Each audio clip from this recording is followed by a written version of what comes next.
तर दत्तात्रय गाडे याला आता कोर्टामध्ये नेलं जाते। ही थेट दृश्य आपण पाहतो। आरोपी गाडेला आता कोर्टामध्ये हजर केलं जाणार आहे। रात्री 1:10 दत्तात्रय गाडेला एका उसाच्या शेतामधून अटक करण्यात आलेली होती आणि त्यानंतर आरोपी गाडेला आता कोर्टामध्ये हजर केलं जातंय। आरोपी गाडेची व्हीसीद्वारेच तिथे त्याला हजर राहू द्या अशी विनंती पोलिसांनी केली होती। मात्र आता आरोपी दत्तात्रय गाडेला थोड्याच वेळामध्ये कोर्टामध्ये हजर केलं जाणार आहे। स्वारगेट बलात्कार प्रकरणातील आरोपी दत्तात्रय गाडेला गुराट गावामधून अटक करण्यात आली। 70 तासानंतर म्हणजे 1:10 रात्री त्याला अटक करण्यात आली। थोड्याच वेळामध्ये आता त्याला कोर्टामध्ये हजर केलं जात आहे। शिवाजीनगर कोर्टामध्ये आरोपी गाडेला हजर केलं जाणार आहे।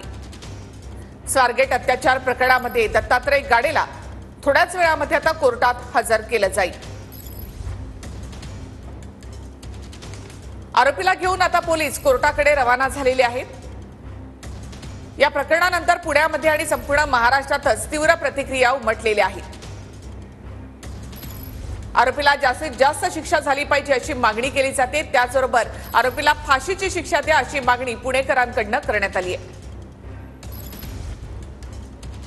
आरोपी दत्तात्रय गाडेला थोड्याच वेळामध्ये आता कोर्टामध्ये हजर केलं जाईल। त्यासाठी पोलीस आरोपीला घेऊन कोर्टाकडे रवाना झाले।